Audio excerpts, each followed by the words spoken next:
ang tinutulong sa ating kaunlaran ng mga dollar remittances ng Filipino overseas workers.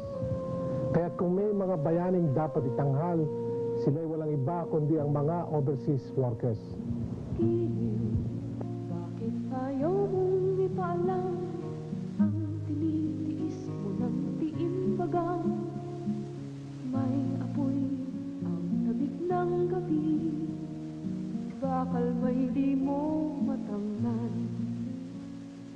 Katawan mo ay patang-patang, ilong mo'y natutubo sa init ng amihan. Sila ang tunay na mga bayani ng ating ekonomiya. Sa kanilang pawis at pagod, umuunlad ang ating bansa. At tanging lakas mo ay larawan namin, pagmamahal mo'y walang kapantay. Sila ay mga pangkaraniwang Pilipino, ngunit dala nila ang dangal at paghanga ng buong mundo sa kanilang kasipagan at magandang pakikisama. Kami ngayon masaya sa bagong buhay, dala ng hirap na ayaw mong ipaalam. Sa mga overseas workers, saan man kayo